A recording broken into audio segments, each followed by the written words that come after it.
नमस्कार दोस्तों, आपका हमारे YouTube चैनल में बहुत बहुत स्वागत है। आज हम पढ़ेंगे रस के बारे में कि रस क्या होते हैं, किसने क्या परिभाषा दी है, किस ढंग से इसको प्रस्तुत करने की कोशिश की है। अलग अलग जो विद्वान हैं उन्होंने क्या क्या अपने शब्दों के माध्यम से, अपनी परिभाषा के माध्यम से इसको व्यक्त किया है। तो पहले अपने बात करें कि रस जो शब्द है वो रस धातु और ए प्रत्यय से इसका निष्पन्न हुआ है। इसका यानी जो रस शब्द है वो रस और ए धातु से, या जिसको अपने संस्कृत में अच्यघन प्रत्यय कहते हैं। तो आपको पहले याद रखना है कि रस जो शब्द है वो रस धातु और ए प्रत्यय से बना है। फिर दूसरी बात आती है कि हमारे रस का जो सर्वप्रथम उल्लेख है वो कहाँ मिलता है।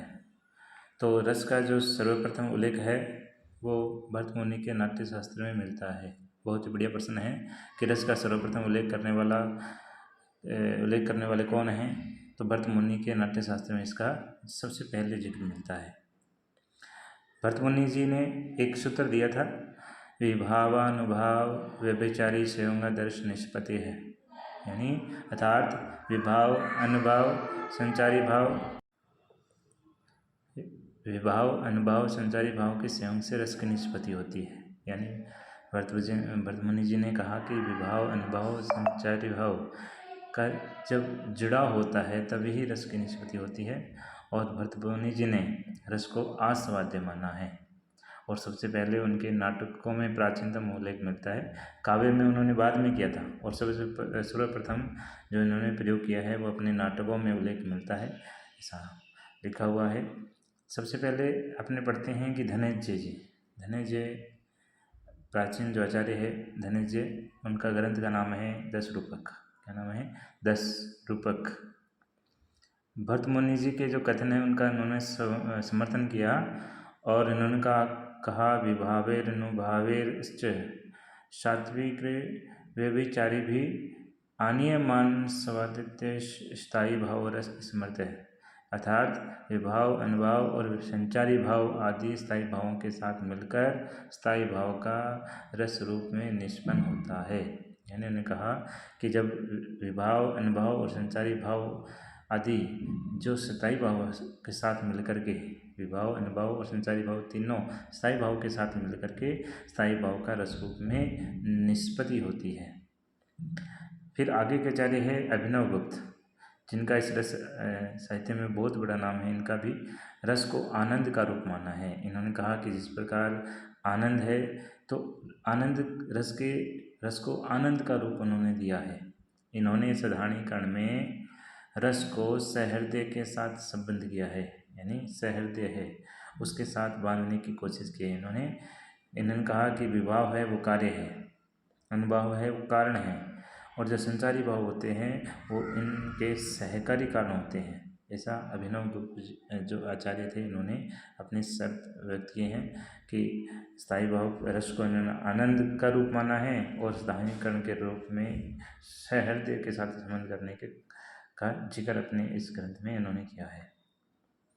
फिर तीसरे आचार्य की बात करें तो है मम्मट, जिन्होंने अपने ग्रंथ काव्य प्रकाश में लिखा है कि आलंबन विभाव से उद्दीपन से उद्दीप्त व्यभिचारी भावों से परिपुष्ट तथा अनुभवों द्वारा व्यक्त हृदय का स्थायी भाव रस दशा को प्राप्त होता है। यानी आलंबन विभाव से तो उद्बुद्ध होते हैं, उद्दीपन से उद्दीप्त होते हैं, और व्यभिचारी भावों से परिपुष्ट तथा अनुभवों द्वारा व्यक्त हृदय का स्थायी भाव रस दशा को प्राप्त होता है। ऐसा मम्मट आचार्य का कहना है।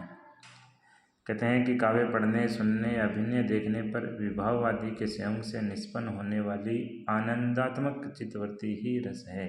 हमने कहा कि हम काव्य पढ़ते हैं, काव्य को सुनते हैं या नाटक के अभिनय देखते हैं, उससे हमारे अंदर विभाव आदि के संयोग से जो निष्पत्ति होती है, जो आनंद की अनुभूति होती है हमारे चित्त में, हमारे मन के अंदर, उसी को उन्होंने रस माना है।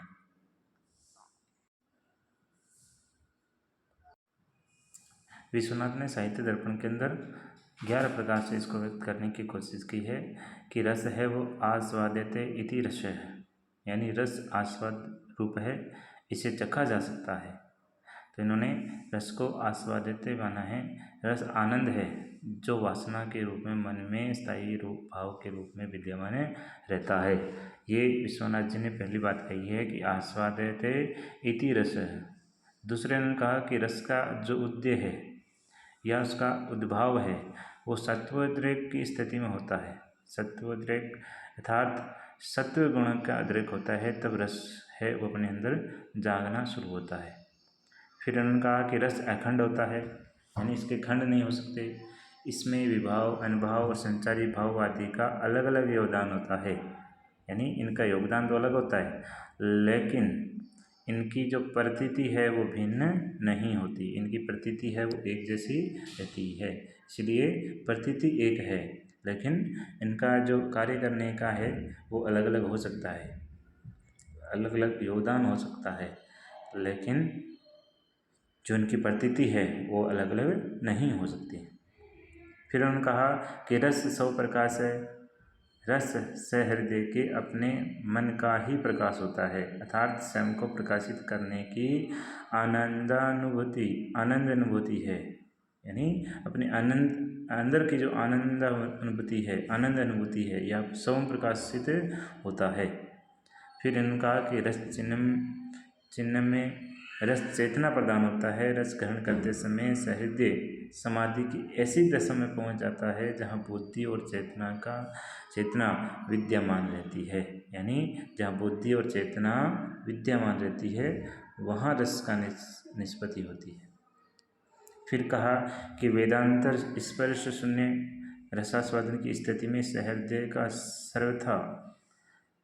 सर्वथा आत्मलीन हो जाना ही क्या है, वेदांत स्पर्श शून्य है। यानी जब व्यक्ति रस का आनंद या रस की अनुभूति होती है तो उसे अन्य विषय का ज्ञान स्पर्श ही नहीं कर पाता, तभी तो वो क्या कर सकता है, जो भी रस वो प्राप्त कर रहा है उस दशा में वो पहुंचता है। इसलिए उन्होंने कहा कि जो रस है वो वेदांतर स्पर्श शून्य है, यानी अन्य किसी संसार के रस को छोड़कर अन्य जो विषय है उसके ज्ञान को स्पर्श ही नहीं कर पाता। ब्रह्मा स्वाद सहोदर का मतलब सगा भाई, यानी रस को इन्होंने रस का आनंद ठीक ब्रह्मानंद के समान तो नहीं है, यानी ब्रह्मा की प्राप्ति होती है वैसा तो नहीं है, किंतु इसके द्वारा ब्रह्मानंद का आभास हो सकता है। इसका मूल जो स्रोत माना जाता है वहाँ कहाँ मिलता है, तो वह तैत्तिरीय उपनिषद में इसका उल्लेख मिलता है कि सर्वप्रथम जो विश्वनाथ जी ने ये बात कही है वो तैत्तिरीय उपनिषद में वहाँ से उन्होंने उठाया है। रसो वैश्य कहकर ब्रह्मा को ही आनंद का स्वरूप बताया है कि ब्रह्मा ही है वो आनंद का स्वरूप माना जा सकता है, इसलिए ब्रह्मानंद नहीं है, ब्रह्मा का सहोदर है। लोकोत्तर का मतलब है लौकिक जीवन की कार्य कारण श्रृंखला इससे जुड़ी नहीं होती। यह लोक व्यवहार के सभी भावों की अनुभूति से क्या होते हैं, परे होते हैं।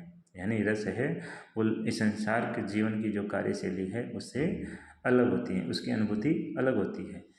फिर 9वां इन्होंने कहा है कि चमत्कार प्राण है। रसानुभूति अलौकिक चमत्कार की भांति होता है। रसानंद सौंदर्य अनुभूति का आनंद है। कैश्चित रस का आस्वाद मात्र प्रमादा मतलब समझदार व्यक्ति या सहृदय ही कर सकता है, यानी रस का आस्वादन केवल समझदार व्यक्ति या सही जो सहृदय है जिसका हृदय उसको पाना चाहता है वही इसका आस्वाद कर सकता है।